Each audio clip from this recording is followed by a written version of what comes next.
You know, there are SUVs, and then there are SUVs that put the sport in the utility vehicle.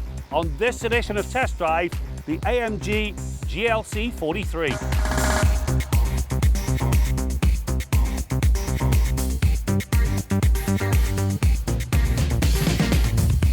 Compact crossovers that lean towards the luxury side of the ledger have a tough task. They must be practical with cargo space, passenger room and safety features, yet they must also deliver the comfort, interior quality and high-tech features demanded of a more expensive ride. The AMG GLC 43 manages to cover all the bases while delivering an entertaining drive.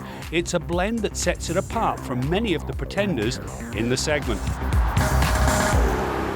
Now, the cabin of this 43 really is very nice, but more importantly, it's driver-centric. You've got fabulous front seats. You've also got a nice flat-bottom steering wheel that puts all of the key controls right where they should be.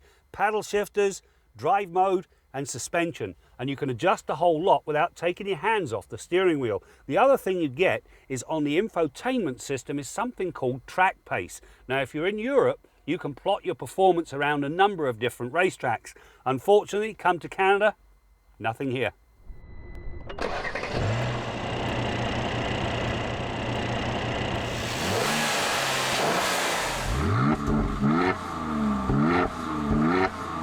The AMG 43 ditches the 255 horse 2-litre turbo 4 and replaces it with a bigger and certainly better 3-litre twin-turbo V6. This thing kicks out 385 horsepower and 384 pound-feet of torque at 2,500 RPM. This puts some real driving spice at the driver's right boot. It drives an AMG-tuned 9-speed automatic transmission and 4MATIC all-wheel drive. Now, this setup delivers balance and stability regardless of the road condition. You know, being an AMG, you know this thing is going to be very quick, and that it is, 4.9 seconds to 100k. Now, if enough is not quite enough, there's always the GLC 63S. It gets a 503 horsepower twin-turbo V8, and that chops the time to 3.8 seconds.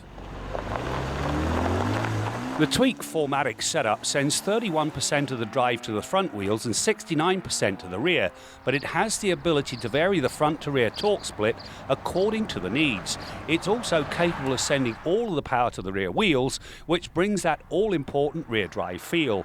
In operation, the driver really only knows it's actually working because of the lack of fuss and wheel spin whenever the gas pedal is buried.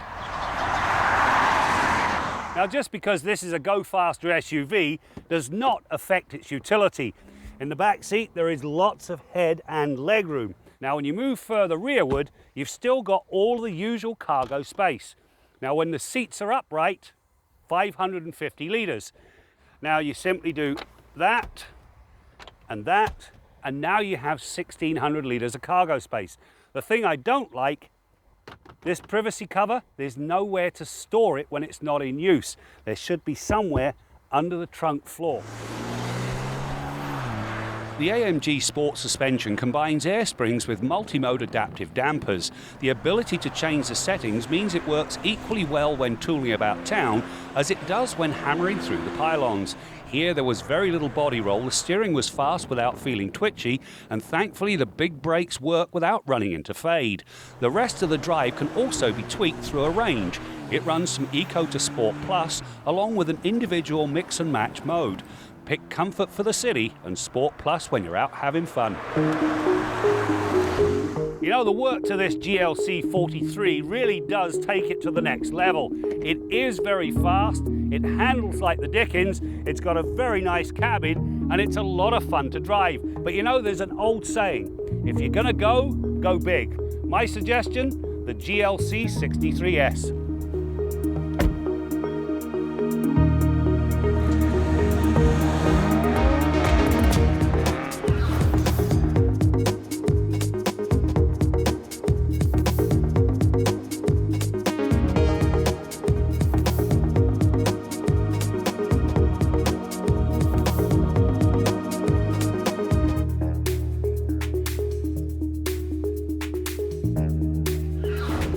So here's the question, where were you 32 years ago? I know some of you weren't even a glint in your father's eye. As for me, well, I was in diapers but found time to get Motoring TV off the ground. And today I like to think we've got one of the best automotive video libraries in the world. If you agree, please give us the thumbs up and also subscribe. We'd really appreciate it.